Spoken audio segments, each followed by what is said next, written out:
이번 시간에는 영적 침체, 영적 눌림의 원인을 찾아서 치유하고 회복하는 법에 대해서 말씀을 드립니다. 하나님은 자신의 영적인 상태를 정확하게 분별해서 대처하기를 원하십니다. 영적으로 눌릴 때 느끼는 현상은 이렇습니다. 마음이 어두워지고 평안과 기쁨과 감사를 잃어버립니다. 매사가 짜증스럽습니다. 미운 생각, 세속적인 생각, 교만한 생각, 부정적인 생각이 사람이 됩니다. 기도하기가 버거워집니다. 몸이 천근만근 무겁습니다. 몸이 피곤합니다. 만사가 귀찮아집니다. 교회에 가는 것이 싫어집니다. 말씀이 믿어지지 않습니다. 차가운 사람, 불순종의 사람, 거짓을 말하고 증오를 합니다.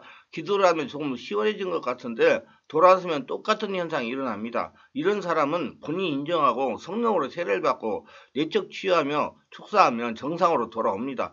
기도를 하려고 앉았지만 입이 열리지 않고 마음이 무거워 기도가 전혀 되지 않은 경우를 경험하셨을 것입니다. 기도가 쉽게 풀리지 않고 힘들고 지금 이 기도를 주님이 받으시는지 안 받으시는지 같은 느낌을 받아 더욱 기도가 어려워집니다. 이러한 현상을 영적 눌림이라고 표현합니다.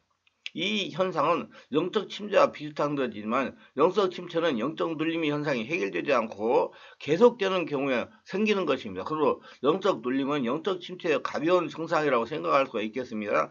영적 눌림에 이르면 가슴이 답답하고 기도는 해야 하겠는데 막상 기도하려고 하면 아무런 생각도 나지 않고 힘이 빠져 기도할 마음이 사라집니다.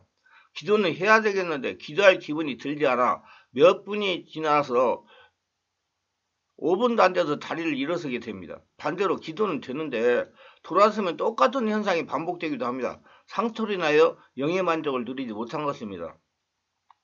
이러한 영적 눌림이 일어나는 이유가 무엇이겠습니까? 이럴 때 우선적으로 생각해 보아야 될 것은 그릇된 행동의 문제입니다. 성령의 역사 없이 자기 의지, 자기 생각 가지고 기도를 하지 않나 생각해 보아야 됩니다. 주님 말씀을 어기고 그릇된 행동을 하여 양심의 가책을 받을 때 이러한 현상을 경험하게 되는 경우도 있습니다. 가벼운 죄일 경우 가벼운 눌림 현상이 나타나지만 죄가 큰 경우 무거운 눌림 현상이 나타납니다. 마음의 상처로 인하여 나타나기도 합니다. 주님이 원하시는 것을 하지 않고 원하지 않는 것을 행하여 성령을 근심케 하였을 때 이런 현상을 경험하게 됩니다. 영적 눌림은 자주 경험하는 흔한 일입니다. 이는 우리가 잘못했을 때마다 주님이 우리에게 주님의 말을 깨닫게 하시기 위해서 이런 일을 행하시는 것입니다. 주님의 간섭을 통해서 우리는 주님의 마음을 깨닫고 옳고 그른 것이 무엇인지 깨닫게 되는 것입니다. 사람의 생각에는 올바른 것 같을지라도 하나님의 시각에서는 올바르지 못한 것이 많습니다. 주님이 제동을 걸지 않으면 우리 자신의 생각이 올바르다고 생각하고 그 행동을 계속하게 됩니다. 그러므로 주님이 영적 눌림을 사용해가지고 우리에게 말씀하시는 겁니다. 자신의 행동이 아무리 선한 의도로 행하였다 하더라도 주님의 뜻을 어긋날 수 있습니다.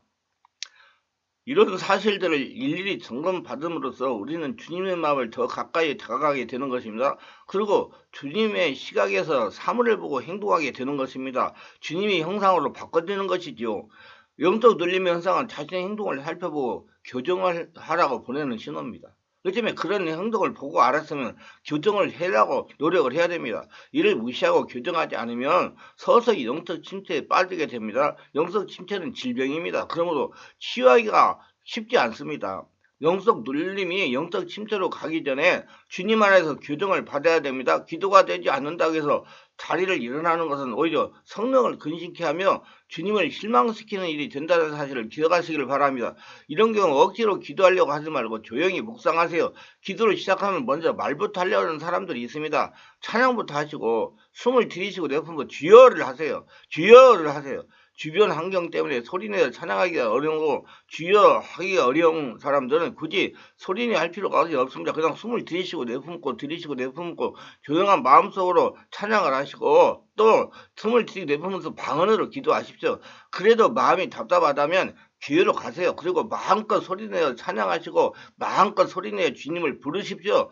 찬양하려고 하면 하고 싶은 찬양이 떠오를 것입니다. 찬양하려고 하면 찬양하고 싶은 찬양이 떠오른다는 얘기입니다. 그 찬양을 하세요. 그리고 찬양의 가사를 묵상하십시오. 같은 주체 찬양을 몇 곡 때로는 한 곡을 계속 찬양하게 되기도 합니다. 찬양이 되지 않는 사람은 호흡을 들이쉬며 내쉬며 배에서 올라오는 소리로 주여, 호흡을 들으시며 배에서 나오는 소리로 주여 계속적으로 5분만 해보세요. 그러면 마음이 열릴 것입니다. 마음이 열리면 조용히 묵상하십시오. 묵상의 방법은 제가 유튜브에다가 동영상을 찍어서 올렸습니다. 서울 충만한교회를 유튜브 검색창에 쳐서 엔터 치면 나옵니다. 그래서 찾아서 들어보시기를 바랍니다. 제가 소개한 여러 가지가 있지 않습니까? 자신에게 맞는 묵상하는 방법을 가지고 묵상하십시오. 자신이 최근에 행한 일들을 주님 앞에 내어놓고 주님의 말씀을 듣기를 사모하세요.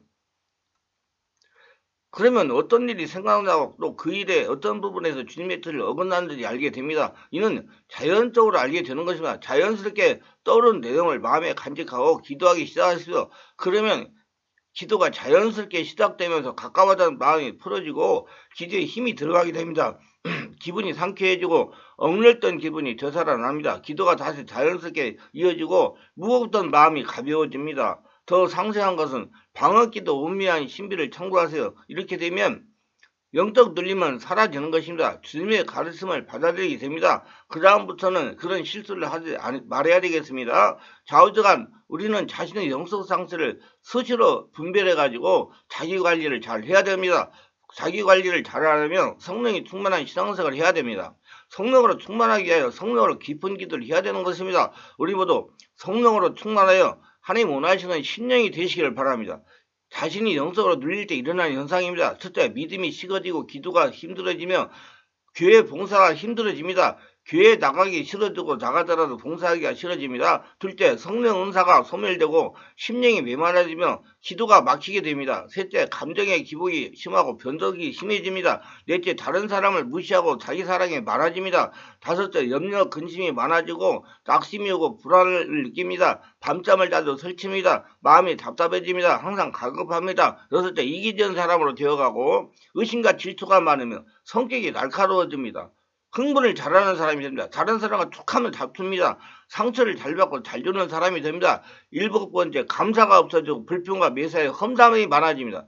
여덟 번째, 혈기가 많아지고 악하고 독한 마음으로 욕설을 퍼붓기도 합니다. 아홉 번째, 고집이 세지고 마음이 굳어지고 교만해지고 심령이 강팍해집니다. 열 번째, 방만하고 나약해지며 나태하며 낭비가 많아지고 무책임해집니다. 빨리 자신을 분별해가지고 알았으면 치워야 탈피해야 될 것입니다. 성령으로 충만받고 성령 안에서 옳은 길을 오래 하면 다 치유됩니다. 말씀의 은혜가 되시고 유익하셨다면 구독, 좋아요를 부탁합니다. 제가 설교하여 동영상을 유튜브에 올려 필요한 분들에게 전파하는데 큰 힘이 됩니다. 감사합니다.